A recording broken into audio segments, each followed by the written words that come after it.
योगी आदित्यनाथ की सरकार के द्वारा कड़े आदेश जारी किए गए हैं, जिसके बाद से ही लगातार पुलिस एक्शन में है और इन अपराधियों के खिलाफ जो है वो लगातार ऑपरेशंस जारी है। इस दौरान अगर अपराधी भागने या जवाबी कार्रवाई करने की कोशिश करते हैं तो पुलिस अक्सर उनके पैरों में गोली मारकर उन्हें लंगड़ा कर देती है ताकि वे भविष्य में अपराध करने में असमर्थ हो जाएं।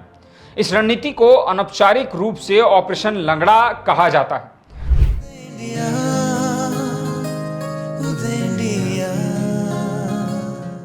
आतंकवादियों को सबक सिखाने के लिए भारत सरकार और सेना के द्वारा ऑपरेशन सिंदूर चलाया गया और बड़े पैमाने पर सफलता भी हासिल की गई। ऐसे में अब यूपी पुलिस के अधिकारियों ने अपराधियों के खिलाफ तगड़ा एक्शन लिया है। उत्तर प्रदेश की पुलिस ने 24 घंटे में ताबड़तोड़ 10 एनकाउंटर किए। पुलिस की इस कार्रवाई से हिस्ट्री शीटरों में डर का माहौल है। अपराधियों को यूपी पुलिस में अपना काल दिखाई देने लगा है और यूपी पुलिस के एक्शन को ऑपरेशन लंगड़ा का नाम दिया गया। अब आपको बता दें कि क्या है पूरा मामला, तो जान लीजिए कि उत्तर प्रदेश में अपराधियों के खिलाफ पुलिस का ऑपरेशन एनकाउंटर लंगड़ा जारी है। राज्य में क्राइम कंट्रोल के लिए यूपी पुलिस जीरो टॉलरेंस की नीति पर लगातार काम कर रही है। यही वजह है कि पुलिस ताबड़तोड़ एनकाउंटर कर रही है।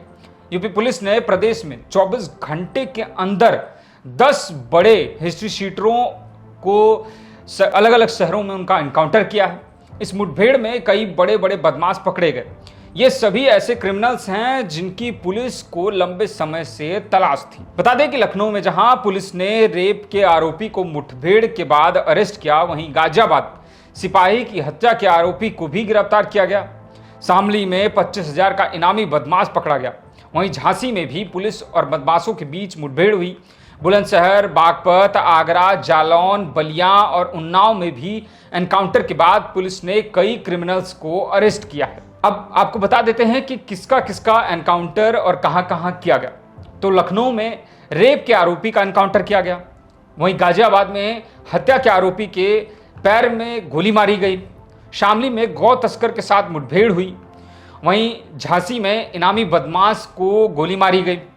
बुलंदशहर में रेप के आरोपी का एनकाउंटर किया गया। बागपत में लूट के आरोपी को जो है पुलिस के द्वारा उसका एनकाउंटर किया गया। बलिया में फरार अपराधी को गोली मारी गई। आगरा में चोरी के आरोपी का एनकाउंटर किया गया। जालौन में डकैती के आरोपी के साथ मुठभेड़ हुई, उसका एनकाउंटर किया गया। उन्नाव में हिस्ट्री शीटर के साथ एनकाउंटर किया गया। तो ये एनकाउंटर इन लोगों के साथ और इन अलग अलग 10 शहरों में हुआ है। अब आपको बता दें कि ऑपरेशन लंगड़ा आखिर है क्या। ऑपरेशन लंगड़ा उत्तर प्रदेश पुलिस द्वारा अपराधियों के खिलाफ चलाया जा रहा एक अभियान, जिसमें अपराधियों को गिरफ्तार करने और अपराध को नियंत्रित करने के लिए पुलिस मुठभेड़ के दौरान अपराधियों को पकड़ने की कोशिश करती है। जी हाँ, इसके लिए यूपी के योगी आदित्यनाथ की सरकार के द्वारा कड़े आदेश जारी किए गए हैं, जिसके बाद से ही लगातार पुलिस एक्शन में है और इन अपराधियों के खिलाफ जो है वो लगातार ऑपरेशंस जारी है। इस दौरान अगर अपराधी भागने या जवाबी कार्रवाई करने की कोशिश करते हैं तो पुलिस अक्सर उनके पैरों में गोली मारकर उन्हें लंगड़ा कर देती है ताकि वे भविष्य में अपराध करने में असमर्थ हो जाएं। इस रणनीति को अनौपचारिक रूप से ऑपरेशन लंगड़ा कहा जाता है क्योंकि इसका फोकस अपराधियों को शारीरिक रूप से अक्षम करने पर होता है, जिससे उनमें पुलिस का खौफ बना रह सके। बता दें कि अभी कुछ दिन पहले ही वाराणसी में भी एक ऐसे ही चोरी के आरोपी को जो है पांव में गोली मारी गई थी।